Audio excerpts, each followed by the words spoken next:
साथियों, खबर समय जगत में आपका स्वागत है। जैसा कि प्रायः सुनने में आता है, राजनीतिक दल अक्सर कहते रहते हैं, कहते सुने जाते हैं कि एक व्यक्ति एक पद के सिद्धांत का हम पालन करते हैं। और मध्य प्रदेश के दोनों ही प्रमुख राजनीतिक दलों में कौन इसमें आगे है, कौन पिछड़ा हुआ है, इस विषय पर अपने विचार हमसे साझा करेंगे अशोक त्रिपाठी सर। नमस्कार, बहुत स्वागत आपका।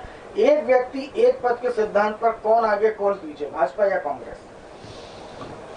देखिए, एक व्यक्ति एक पद का सिद्धांत की चर्चा तो तब से शुरू है कांग्रेस में जब भाजपा का उदय भी नहीं हुआ था। इसके बाद अपन ये कहेंगे कि उसी बात को भाजपा ने भी आगे बढ़ाने की कोशिश की और फिर एक व्यक्ति एक पद के सिद्धांत की बात सभी दल करने लगे। लेकिन एक व्यक्ति एक पद के सिद्धांत की धज्जियां क्षेत्रीय दल और जातिगत दलों ने जम के उड़ाई, चाहे बसपा हो और चाहे सपा हो। एक व्यक्ति एक पद का सिद्धांत तो लगता था उनकी निकृष्टतम या न्यूनतम प्राथमिकता में रही नहीं। फिर सभी दलों में विसंगति आई, लेकिन राष्ट्रपति का चुनाव जब हुआ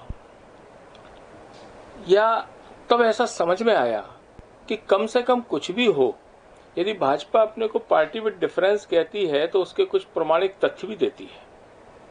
जो कहती है वो करती है। ऐसा लगा कि एक कार्यकर्ता को किस स्तर से उठाकर राष्ट्रपति के पद तक पहुंचाना और एक बहुत मंजे हुए राष्ट्रीय अध्यक्ष रहे, कैबिनेट भाजपा के टॉप 5 में रहे व्यक्ति को उपराष्ट्रपति बनाना, ये एक मैसेज है कि हम कहीं से भी किसी को अवसर दे सकते हैं। और एक व्यक्ति एक पद के सिद्धांत का पालन करने का पूरा प्रयास हुआ।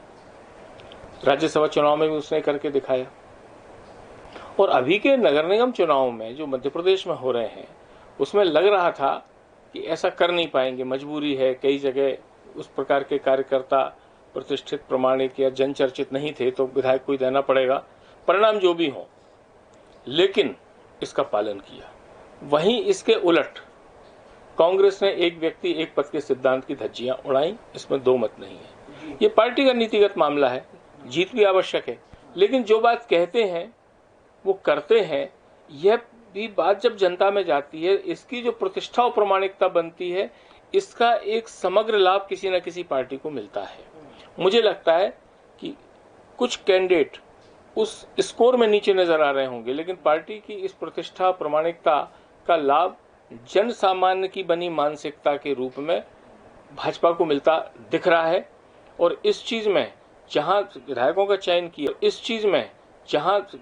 चयन किया कांग्रेस जीत जाए, अच्छी बात है। लेकिन ये लगने लगा कि मतलब कि एक व्यक्ति एक पद के सिद्धांत से दूर होती कांग्रेस और कैसे मिलेगी उसको जनता से ग्रेस यानी सहानुभूति। तो ये विचारणीय प्रश्न है। एक व्यक्ति एक पद के सिद्धांत की बात कहो तो उसको करो। धन्यवाद।